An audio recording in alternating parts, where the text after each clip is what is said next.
I don't know, you saw something in me that echoed back to what I remember being told. And like the way my dad believes in me, that's how you believed in me. And I never really met anybody but him, except you, that really believed that I could be really whatever it is that I wanted to do. Yeah, I think you thought I was crazy when I told you that. Oh, yeah. I mean, I was like highly uncomfortable. 10 seconds. Party time.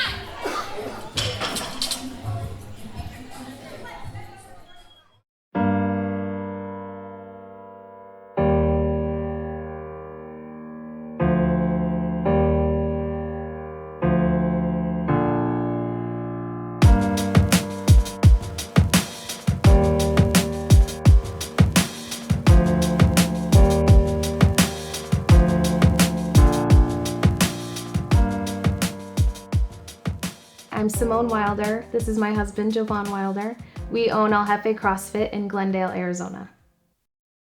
So when we started the gym, like the kind of the actual nitty gritty of it was we were a part of a lot of different communities, a lot of different gyms, and I would say we were sort of like the natural leaders everywhere we went. It was sort of like wherever we were at and whatever we were sort of doing, that's kind of what started having life.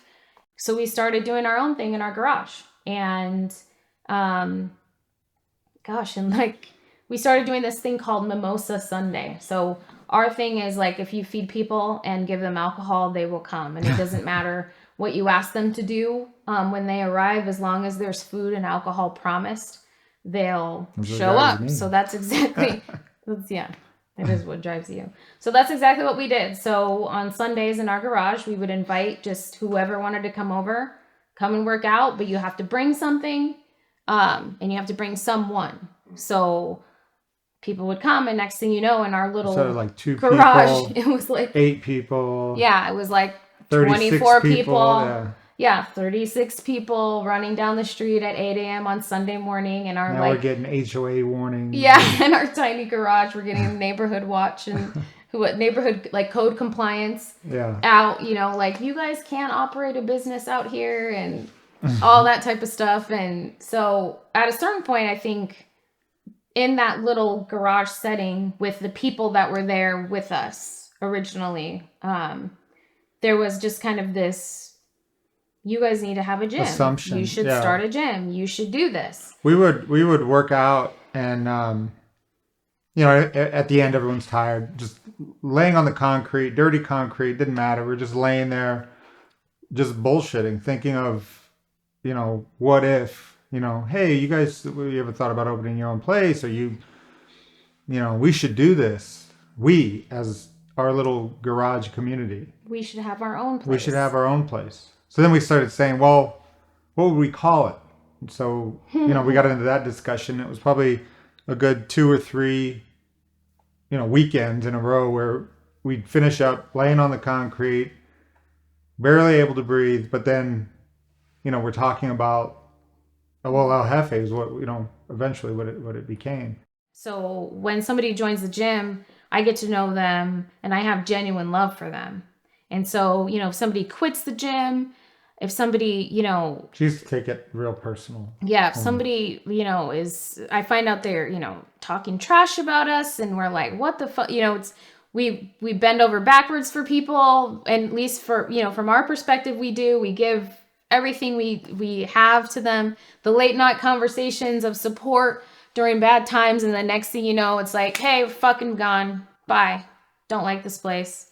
And it used to stab me in the heart. I used to be devastated. I would cry over people quitting. I would cry, if something happened and a coach had to leave because of some controversy, it would be my stomach would hurt. I would be sick about it. He's not affected by anything, but I was that really hurt my feelings. Why would they say that? And I think you had to really teach me, you said, pull up your turtle shell. That's what you always say, and let it roll off your back.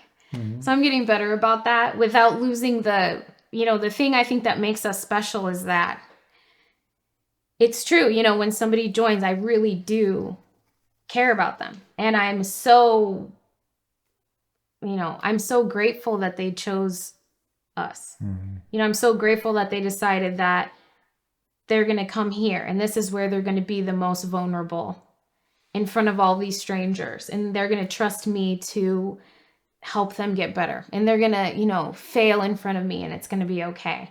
So I think that being kind of like who I am, it makes it really hard for me not to be super upset if something happens like that, or, you know, really, really disappointed too. I get disappointed, you know, and they're scared of my disappointment. I noticed that. But, you know, if they give up in the middle of a workout and I know they gave up, I freak out. You know, I'm like a mom. Like, I'm like, get up, let's go. You're not done. I'm done. I can't. You know, we get into these arguments in the middle of stuff because I believe in them and I want them to be great. You know, I see them as, you know, these like just, they're so magical to me and they have so much potential and they are, when they do well, it is the best. I think that is the best, that you see them kind of rise to their potential. Oh, they do. And you'll see somebody who, you know, struggled with something, struggled with the movement, struggled with the lift, struggle, but they keep trying. And eventually, you know, they succeed, they make the lift, they make the, you know, they're able to do whatever. And it's just like this pure joy. I could only equate to, you know, maybe the smile on a kid's face, you know. Yeah, that same thing is so... Being able to facilitate that for somebody, it's right. Pretty awesome. And I don't think they probably don't know, especially because I can be really like, I can be very prickly. I don't think they really know, like, that's, you know, every day, that's my favorite thing. That's my favorite thing is to coach. My favorite fucking thing. Every day. If I am coaching that day, it is like gonna be a party. I always make it a party. It's gonna be fun. It's gonna be hard. I am not taking your shit. Like, we are going, because that moment is what I'm looking for. And my goal is always to have every person in class leave that day with some kind of moment like that. Little breakthrough. So it's like when I coach is like, I go up to athletes as we're setting up what we're doing that day. And I give them like, this is your goal today, is this. I want you to be able to do this. Because, or just like, I want you to either get this movement, and maybe that's going to be a little bit too much. So then it's like, well, I want you to have, you know, this 10 repetitions of this progression, and I want it to be right. And just little wins that I know they can get if they try. Yeah. But it has to be hard enough that it takes them trying. So it's like, you got to find that thing that's going to be like a challenge for the day. It's going to be a challenge, but I know you can do it, because I want you to leave being like, I'm the shit. Like, today I fucking own that. Like, that's what I'm looking for every day. And they, you know, I think that's why they like my classes. Most people are okay with risk. What they don't want is failure. They're afraid to fail. And I mean, we joke, but it's like everything I've done in my life, I had to fail. That's the only way I learn. I'm a big dum-dum. So I have to try it. I have to fail at it. That way I know, well, this is the game. This is what needs to be done. So that the next time I go and try, you know, I get closer to that, to succeeding. But you can't be afraid to try, and you can't be afraid to fail. That's why, like what I was saying, you know, people that try, I get behind that all day. You know, somebody that's not strong, not technically sound, but they keep trying. I could sit there all day with that person. But anyways, back to, you know, the risk. It's not risk, it's fear. It's the fear of judgment from other people. It's the fear of, you know, letting your spouse down. But then that, you know, that goes back to, well, you know, is your spouse really down for you? I mean, right? I mean, you probably got other problems if that's the case. Yeah. But, you know, that it's the fear. It's the fear in them. And they just, you know, is it scary? Was it scary when we did this? It's terrifying. But you always said you weren't scared. You just said that so that I would, because if you were scared, I would have been like, okay, well, sure, I'm scared, not sure about this. But but I think if you logically think about things, what could happen? That's what I always have to remember. What's the worst situation? The worst thing that could happen if this doesn't go well. Everything blows up. Guess what? We still got our house. We still got our dogs.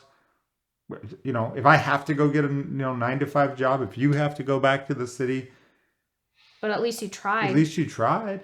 And that doesn't mean that that's what happens. But I'm saying, I think in hindsight, what we would do is just probably start over. Start another gym, do it again. Smaller, and figure out where we messed up. Yeah, where was our mistake here? We loved doing this. This was a great thing. It worked. 80% of what we did worked. Mm-hmm. So let's take that 80% and build on that and see if we can do better this time. But yeah, I think you're right. I mean, I think most of the people that come to our gym too are very type A.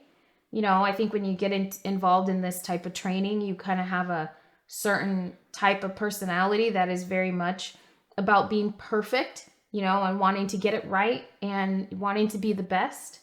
And it's funny in the gym, there's extreme cases of that. We have a guy at our gym that, if he misses one rep, messes up in his mind, he will throw his equipment down and have to walk himself out of the gym because he is so mad at himself for not being perfect. And, so that's the extreme. But there's very few people that don't have that in them that we coach. So it's creating an environment where really the only judgment you need to worry about is yourself, because the people around you, we've created a good culture where you're not getting judged if you mess up. So you don't have to worry about, people snickering or making fun of you or whatever, like you would have to worry about at other gyms. At our gym, that's not tolerated and it's not a part of it. So then you just have to wrestle with your own self and figure out how come I'm not allowed to mess up? How come every time, things aren't going just perfectly, I start to lose my shit? And is this serving me? Probably not. For the most part, what I've discovered about myself being pretty a perfectionist like that, and what I've seen in the athletes is the minute the athlete starts to get into that mode, they can't perform anymore. It freaks them out so much that they stop trying. Well, because they're afraid of that. Because they don't want to fail. Or they start feeling they could fail. So it's I don't want, don't look at me. Don't watch me try. All this super kid, childlike stuff starts coming out in them. It's super funny. It's not like I'm saying I'm not scared to fail. I am. But I know that's all that is. That's all it is. You learn from it. I mean, everything I've done is I had to do 2 or 3 times, and that's fine with me. I mean, I only get one life, so what else am I going to do? What else are you going to spend your time on? Yeah. That's true. Fine. And then having, I have your back, you have mine. Absolutely. So if we fuck up, and if you fuck up or if I do, all right. At least we have each other, at least we have the experience of it. Mm-hmm. Because even if all of this fails tomorrow, I would never trade it. I would never say, well, I never should have done that. Yeah. I never should have opened that gym. And everything that I am now is that place. I know. Everything I do is that gym. I think about that.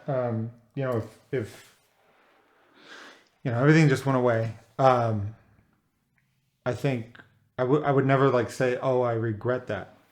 I can look back at a lot of things I regret, but ever since we've been together, I couldn't look back and say, well, I regret doing this, or I regret opening a gym, or whatever. I just don't, and it's a good way to live. I've never been happier. I've never been so fulfilled. It's a good feeling to not have regret.